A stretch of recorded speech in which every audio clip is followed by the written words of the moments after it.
Assalamualaikum warahmatullahi wabarakatuh. Perkenalkan, nama saya Zainatul Daroini. Saya dari Prodi Perbankan Syariah. Di sini saya membuat video untuk memenuhi tugas mata kuliah Sumber Daya Insani.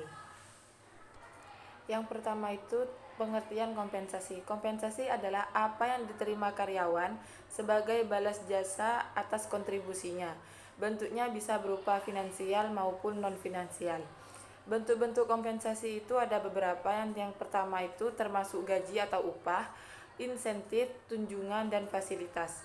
Kompensasi berbasis kompetensi, yaitu didasarkan pada kemampuan, keterampilan, dan pengalaman karyawan. Yang ketiga itu pengertian gaji, bentuk balas jasa yang diberikan secara teratur kepada karyawan atas jasa dan hasil kerjanya. Perbedaan gaji dan upah terletak pada ikatan kerja dan jangka waktu penerimanya. Tunjangan itu bentuk kompensasi non-gaji seperti tunjangan kesehatan, tunjangan hari raya, tunjangan pensiun, dan lain sebagainya. Yang terakhir itu tentang insentif dan sistem. Tambahan penghasilan untuk meningkatkan motivasi kerja. Insentif berbeda dengan gaji karena bersifat sebagai motivasi tambahan. Selanjutnya tentang pengertian evaluasi kinerja dan PHK, yaitu evaluasi kinerja adalah proses sistematis untuk menilai pencapaian karyawan terhadap tujuan organisasi. PHK adalah keputusan untuk mengakhiri hubungan kerja antara perusahaan dan karyawan. Tujuan penilaian kinerja itu mengukur kinerja individu, memberikan umpan balik, mendorong pengembangan karyawan, mengidentifikasi kinerja tinggi, mendukung pengambilan keputusan manajerial, dan meningkatkan keputusan produktivitas serta kualitas kerja. Metode penilaian kinerja yaitu termasuk penilaian oleh atasan langsung, rekan kerja, bawahan, penilaian 360 derajat, pendekatan penemanan manajemen berbasis kompetensi, dan penilaian berbasis hasil. Alasan PHK itu yaitu kinerja yang tidak memadai, pelanggaran aturan, ketidakcocokan budaya, pemangkasan biaya, pengurangan tenaga kerja akibat teknologi, penurunan perminatan pasar, dan perubahan struktural seperti pensiun atau penggabungan perusahaan.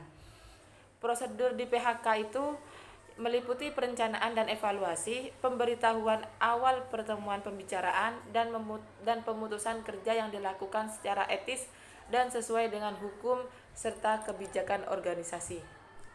Selanjutnya yaitu tentang motivasi. Definisi motivasi menurut beberapa ahli dijelaskan sebagai dorongan yang membuat seseorang berkontribusi maksimal demi keberhasilan organisasi. Cara memotivasi yaitu termasuk memberikan kebutuhan material atau upah penerimaan lain dan non-material, yaitu pengakuan, perhatian, kehormatan. Yang kedua yaitu kepuasan kerja. Kepuasan kerja adalah respon emosional terhadap berbagai aspek pekerjaan. Tingkat kepuasan dipengaruhi oleh nilai-nilai pekerjaan dan kebutuhan dasar individu. Selanjutnya yaitu produktivitas. Produktivitas berkait erat dengan motivasi dan kepuasan kerja karyawan. Selanjutnya yaitu tentang pengertian SISDI. SDI adalah proses menangani berbagai masalah terkait karyawan untuk menunjang aktivitas organisasi. HRD, Human Resource Department, bertanggung jawab atas pengelolaan SDI. Sistem informasi SDI yaitu adalah sistem yang menggabungkan teknologi informasi ke dalam aktivitas MSDI, seperti perencanaan dan pengelolaan data. Keterkait antara SISDI dengan SDI yaitu SISDI sendiri adalah aplikasi komputer yang membantu kelancaran perusahaan dalam mencapai tujuannya melalui pemrosesan data yang cepat dan akurat. Kegunaan SISDI yaitu membantu dalam menilai kapabilitas karyawan, mengantisipasi kebutuhan rekrutmen, perencanaan SDI, pelaporan kompensasi, dan penelitian sumber daya insani.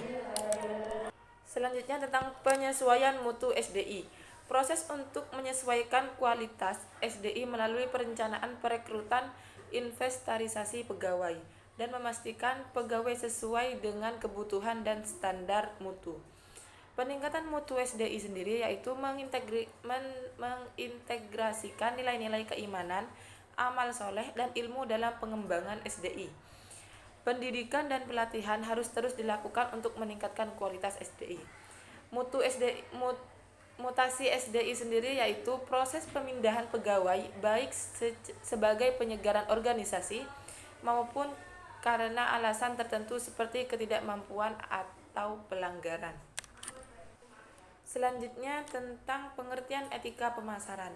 Prinsip moral dalam kegiatan promosi yang menghormati hak konsumen berhubungan erat dengan tanggung jawab sosial perusahaan atau CSR. Prinsip etika pemasaran sendiri yaitu ada kejujuran, transparansi, legalitas, praktik sadar. Kejujuran tersendiri itu yaitu transparansi dalam informasi produk. Yang kedua itu transparansi mengungkapkan proses dan perilaku perusahaan, kesehatan dan keselamatan, prioritas pada keamanan fisik dan kesejahteraan mental konsumen serta karyawan. Selanjutnya itu tentang legalitas. Legalitas sendiri yaitu mematuhi semua peraturan yang berlaku. Praktik sadar, melindungi masyarakat dan lingkungan, perilaku pribadi, standar etika pribadi yang tinggi bagi anggota tim pemasaran. Pengertian pemasaran sendiri yaitu proses yang meliputi kegiatan usaha untuk merencanakan, menetapkan harga, mempromosikan dan mendistribusikan barang atau jasa. Pemasaran dalam Islam yaitu strategi bisnis yang mencakup seluruh aktivitas perusahaan sesuai ajaran Islam. Pemasaran Islami harus berlandas pada keadilan, kejujuran, transparansi, etika dan moralitas. Selanjutnya yaitu tentang mengidentifikasi dan menganalisis. Penelitian ini bertujuan untuk mengidentifikasi dan menganalisis karakteristik dan mekanisme sistem perbankan konvensional. Evaluasi perspektif syariah yaitu mengevaluasi sistem perbankan konvensional dari sudut pandang bank muamalat sebagai representasi perbankan syariah. Perbandingan sistem yaitu membandingkan aspek-aspek kunci antara perbankan konvensional dan perbankan syariah untuk menemukan perbedaan utama dan area potensial untuk integritas atau perbaikan.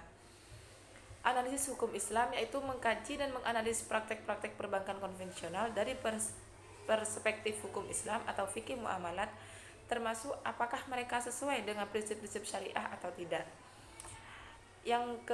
Yang selanjutnya itu identifikasi kesesuaian. Mengidentifikasi elemen-elemen spesifik dari sistem perbankan konvensional yang sesuai dengan bertentangan dengan prinsip-prinsip fikih muamalat. Selanjutnya yaitu tentang perbandingan. Membandingkan antara sistem perbankan konvensional dan sistem perbankan syariah, terutama dalam hal prinsip operasional dan dampaknya terhadap masyarakat muslim.